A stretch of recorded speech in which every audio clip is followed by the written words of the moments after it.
Well, good morning, Lionhearts. Joel, pal, Jordan the Lion. How are you all doing today? Excellent. I am still in Ohio. I'm kind of baking here in the heat, but I came to visit my sister the other day, and they were just saying, hey, what are you doing while you're in town? And a lot of people often wonder, how do you come up with vlogging ideas? So I figured I would tell you this story because it actually tells you how we're gonna vlog today. I was over here hanging out and they said, what do you plan on doing while you're, before you fly home? And I said, I actually think I'm gonna head back through Kentucky and I wanna stop at Colonel Sanders' house and his grave. And they look at each other and they say, you should talk to our neighbor that was just here. They had a neighbor who was over here picking up some food that my sister had cooked. She had made some extra for her neighbor. They came over. She said her family was best friends with Colonel Sanders.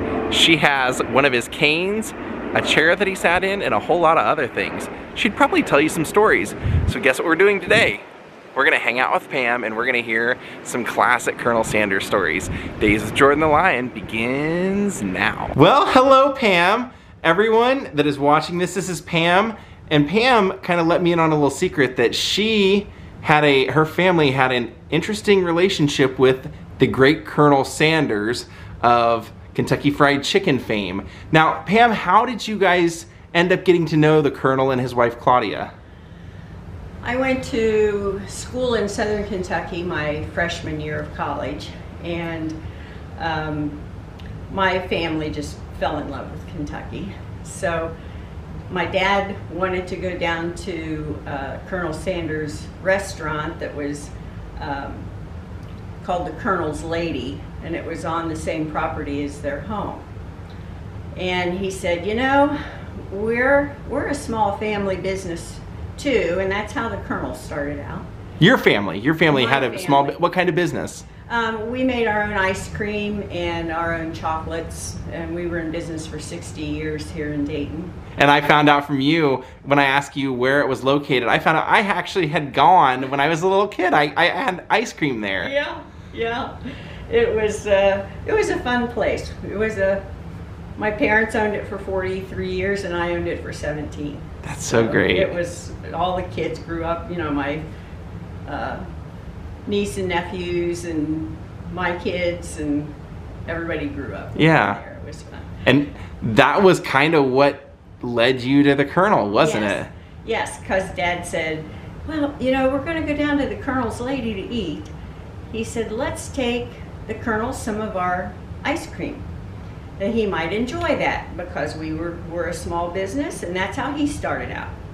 So we packed up some half gallons of our ice cream and put it in dry ice, went down, had dinner at the restaurant, and then went over to their house. And Claudia answered the door, his wife, the Colonel's wife. And so we gave her the ice cream. Dad explained who we were, and we had a little business in Dayton, Ohio. And do you know roughly what year this might have been? Oh gosh, it would have been in the 70s, probably. And KFC would have been established by this point? Oh yeah, the Colonel, I don't know. I just think that's so interesting. He was that accessible that you knew you could just go knock on his door. And I think he had already sold the KFC franchise at that point. And he still was their spokesman.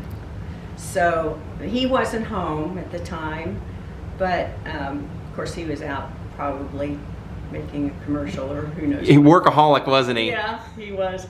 So anyhow, we left the ice cream, and Claudia wrote a thank you note to Mom and Dad, and they enjoyed the ice cream. And you said Claudia actually invited you in, like invited your whole family to come on in. She did. She was very, very sweet and hospitable, and she wanted us to come in, and my mom felt like that would be an imposition, so she declined. And I told her later, I said, Mom, when somebody in the South invites you into their house, you should go in. Absolutely. Kind of a mistake to not go in, but anyhow, they became fast friends, and the four of them just adored each other. And Claudia and the Colonel would want Mom and Dad to come down and stay with them over the weekend, and they would just go hang out, and if the Colonel had a commercial to make or something, they'd or go out and eat or whatever. I'm not sure exactly what they all did, but yeah. They would go in the limo with the Colonel and Claudia. And you said he went everywhere in that limo. Like, yeah. Wow. Now, didn't you tell me you had a really funny story about the Colonel in his limo with your family? Yeah. His driver was like part of their family. He was a young guy that lived there in Shelbyville. And so he would drive the limo and just kind of be there if the Colonel needed anything. So they were running late for a commercial or an appointment of some sort, and they were in Kentucky, and the Colonel, the state highway patrolmen all knew the Colonel's limo, so they knew if he was running late, they may be going a little faster than they should. Yeah. So they just kind of, it was the Colonel. Turn a blind eye to it a little. So one day, a state highway patrolman stopped him, and that made the Colonel so mad. And he was kind of a feisty little guy, and so the Colonel, first off, he of course blamed the driver for going too fast, even though he had told him that they were in a hurry and he'd get in. So then the Colonel, after the guy gave him, officer gave him a ticket, the Colonel says, "Do you know who I am?" And the officer says, "Well, yes, sir, you're Colonel Sanders." And he goes, "Have you ever eaten my chicken?" He says, "Well, of course I have. I love your chicken." And the Colonel says, "Well, I hope that my chicken leaves a better taste in your mouth than you're leaving in mine." He was a funny guy. I had heard stories that he would go into restaurants, and if he didn't think his food was prepared properly, he would walk back into the kitchen and get chased out of the kitchen. But you told me an interesting story about when he was franchising the business, what he would do if they weren't following his orders when they took over a franchise. Right. He was very strict because, he'd worked hard to expand his business. And so he would insist that the franchisees did everything exactly the way they were supposed to. So he went to he would make surprise visits. And secret shopper kind of thing just appears. Just yeah. To see. Of course, I'm sure they could tell who he was. Yeah. But he went to this one restaurant, one of the franchise restaurants, and the guy was not doing what the Colonel wanted him to do. And so the Colonel was like, okay. So he backed his station wagon up to the back door of the kitchen, loaded up all of his chicken equipment, and just left. Just took the business with him. He wasn't doing what he needed to do, so he was done. Wow. Yeah. Now, I thought it was interesting that, you said that he had sold the business at one point, and you said he gave your dad a little bit of advice about if he ever sold the business. What was he telling him? This was years after he'd sold his business, and he told my dad, of course we had our family name on our business, and he said, "Now Robert, if you ever decide to sell your business, don't sell your name, because once you've sold your name, they can do anything they want to with it." Yeah. And he said, "That's a mistake that I made." I wonder how long it took him after doing that to figure out that that was a mistake. I don't know. But you and I started talking immediately. I said, boy, was he right on that one, because we were talking about all those commercials over the last couple of years. Every month there's a different actor, comedian, musician portraying the Colonel almost in a mocking way. But then my sister made a funny comment. She said, "Oh, I just saw the one with Reba McEntire," and you said, "Well, that one's okay because she probably knew the Colonel." And I said, "What?" And you said the Colonel was friends with everyone. Yeah. Everyone in the South, you said he pretty much knew. Oh, yeah. He knew everybody. And, who did I say sang it? Oh, Barbara Mandrell. Barbara Mandrell, Yeah, because you actually showed me, you said that he used to have these epic birthday parties, and then you showed us the invitation, which we'll show everyone here, and you also showed me a newspaper clipping of the crowd at his birthday, and it looked like a Wembley Stadium concert or something. I don't know how many people would be there, but they would invite the franchisees from all over the world. So they would come, and of course all of his family and friends would come, and they invited my parents to come, and so they... Were these parties like, did he have alcohol at these parties or anything like that, do you know of? I'm not sure.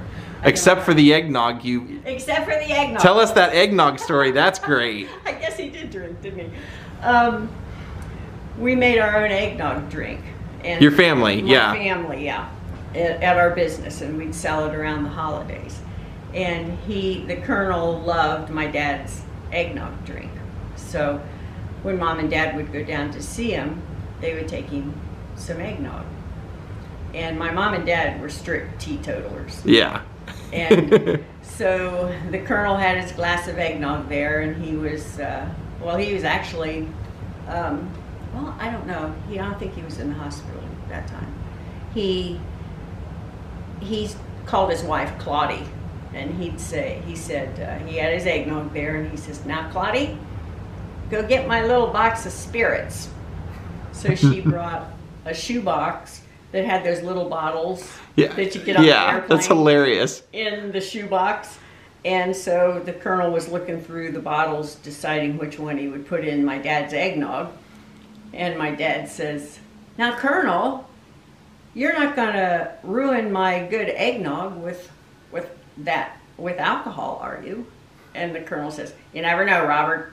It might make it even better." Because you said you didn't see him drink that much. That's funny, picturing the Colonel looking through that box almost like a chemist, like, which one's the perfect one to put in here for, I mean, that's so funny. Yeah. He was always known for being a pretty over-the-top kind of guy, wasn't he? Yeah, And his wife was very kind. You said she was extremely thoughtful and sent you guys many signed books and all kinds of invitations. And you actually pulled quite a few things out. Now, it's funny, when I met you, I said that I was interested in talking to you, and you said, "Well, I have a few things. I have a chair that he sat in, one of his canes, but are you interested in that?" That's exactly what I'm interested in seeing. Can we see it now? Sure. So right here, we'll start with, that's a photo of your dad in the ice cream shop. That's probably like 50 scoops right there. It was. And then you have right above it a great photo of you and your dad. There you are, learning the business, and you said you guys worked together pretty much your whole life. That's so cool. We did. Now here we have what looks like a Christmas card signed by Colonel and Claudia. And then look at the address up here at the top. Colonel and Miss Harlan Sanders. Then look at this hilarious comic. This poor chicken, stop looking at me like that. Now here you can see an invitation to the Colonel's 89th birthday.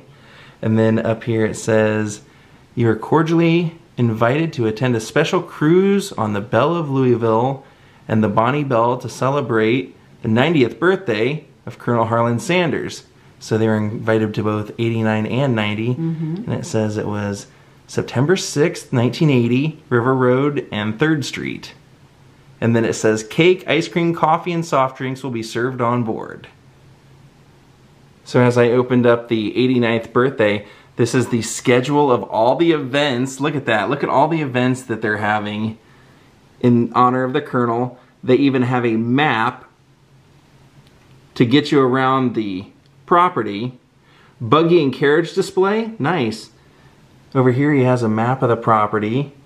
And then, just like Pam said, down here at the bottom, Barbara Mandrell was going to perform. And she sang a song with the Colonel. What song was it, do you know? I think it was "My Old Kentucky Home." Oh, nice! The Colonel sang with Barbara Mandrell, and they sang "My Old Kentucky Home," Mom said, and Barbara mistakenly said a word wrong in the song, so the Colonel stopped the whole song and corrected her. In front of everyone. Yeah, and then they started up again and sang it correctly that time. He just never let up, did he? Not even at a birthday. That's the way was successful. He just was 100% all the time. Uh-huh. Yeah, he was. Then here's a photo from the birthday party. Look at all those people at the party. And here's an invitation that says, "You are cordially invited to a celebration marking the 89th birthday of Colonel Harlan Sanders. The Galt House, Louisville, Kentucky, Saturday, September 8th, 1979. Cocktails." Oh, he was doing cocktails instead of the ice cream. And then down here at the bottom it says, "The Colonel has asked that attendance be limited to franchisees and members of the immediate families." So as we were looking at these, we realized that both of these are for the same day, but they're invitations for separate parties. This was the morning one on the boat with the cake and ice cream and everything, and you'll see that it's from 9 a.m. to 11. But then if you were invited to the evening for the cocktails, that was same date, but 5:15. Here's an article about the Colonel joining everyone for his birthday. He helped a lot of kids get through college. Here Pam was showing me a couple of different papers from Union College where he had made appearances and that he was very active in going out and attending and helping out the area colleges. So here's Claudia's book, Story of Colonel Sanders, and there it's inscribed. And that was, you said, to your grandmother, was Vera? Yes. Love, Claudia. Yeah, she had met Claudia and they were... And then inside one of the books, you actually found an old holiday card, a Christmas card. Take a look at this. To your parents. And it says, "May your holidays be filled with love and happiness. Claudia," and it says, "I received the candy, thank you. Has Robert had surgery yet?" Was your dad gonna have surgery? Evidently, yeah. So here Pam had two versions of this book, one signed to them from Claudia. You can see up here, Claudia Sanders. And then the one next to it was from Colonel. This is really sad. This is when the Colonel was battling leukemia. And that is, I believe that's the house we're going to go see. I had to start laughing out loud because as I just read this very little bottom part, it says, "Colonel Harlan Sanders, who learned 4 days ago that he has leukemia, talked his way out of the hospital and relaxed at his home watching television yesterday." I love that they said he talked his way out of hospital. And then this is showing the Colonel set to leave the hospital. Probably be released on the weekend from Louisville. He's been treated for pneumonia, the left lung, since June 30th. 89-year-old founder of Kentucky Fried Chicken has been under treatment for acute leukemia that was discovered in early June. Oh, it says he's having the rest of his meals catered from home, including chicken and dumplings, chicken and rice, and sausage, he said. And there's the home, and sadly an announcement that Colonel Sanders had passed away. And then these were the memorial cards from the Colonel's funeral.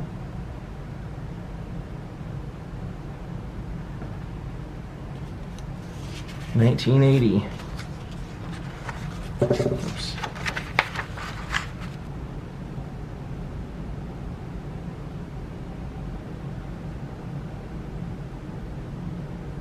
The Board of Directors of Kentucky Fried Chicken, honorary pallbearers, James Sanders.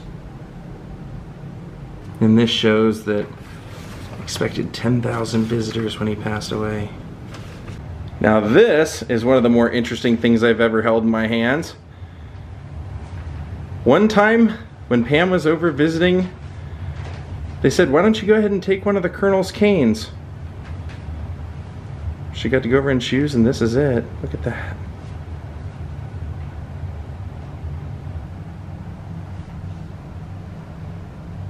Pretty cool. I love seeing interesting artifacts like that.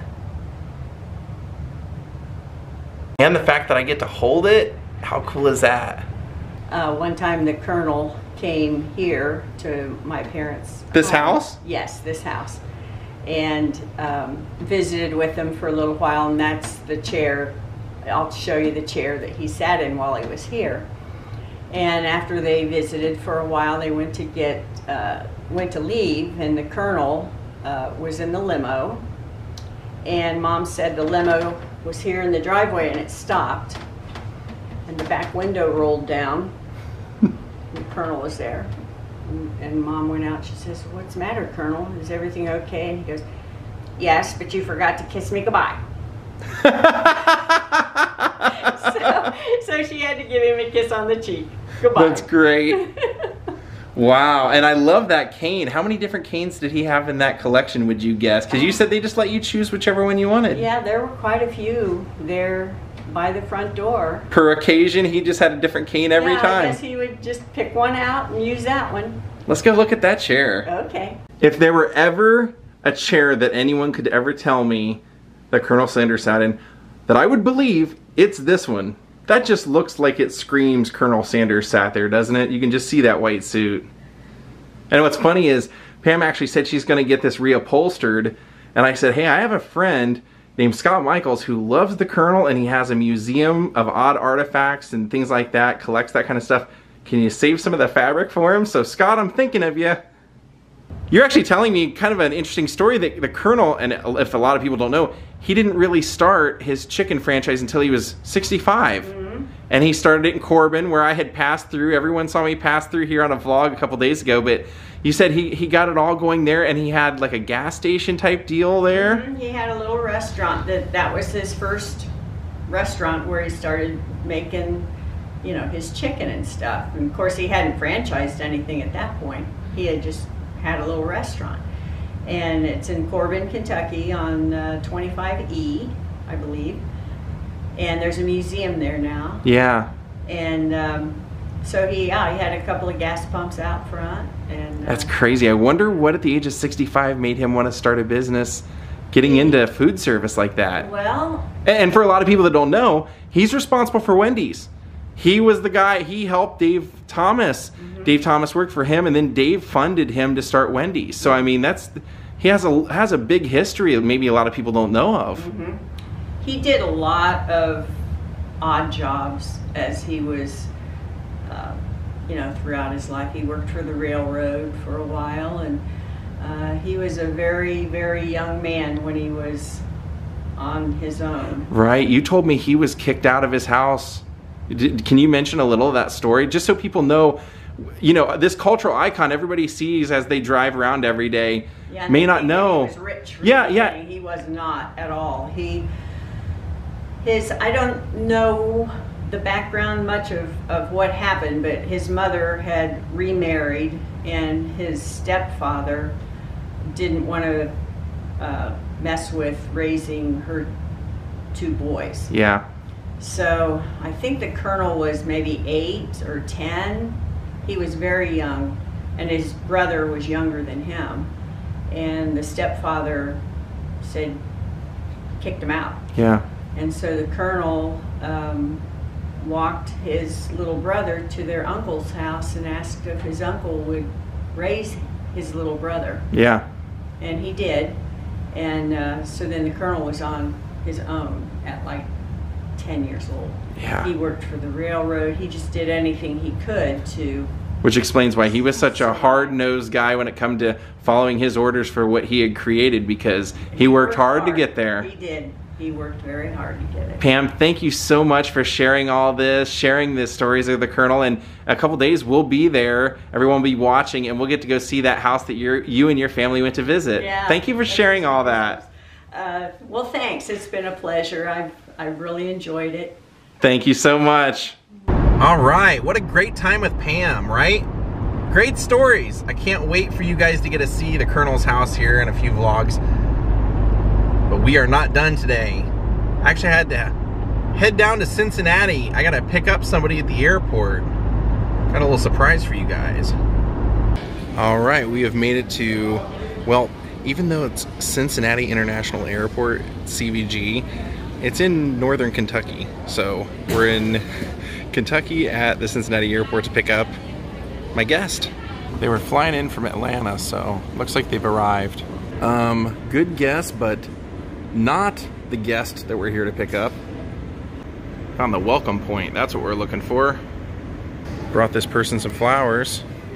They came a long way. They didn't come from Atlanta, but that was their connection. Surprise! I know that familiar face. All right, my friends, we're gonna call it a night. I wanna thank Sarah Dixon and Kim Gustafson for becoming my newest Patreons. Thank you to Amy for flying to the Midwest to come hang out for the rest of this trip. And thank you all for watching. We'll see you all next time. Have a great night. I hope you enjoyed all these Colonel Sanders stories today. We're gonna go see his house very soon. Have a great night. Goodbye.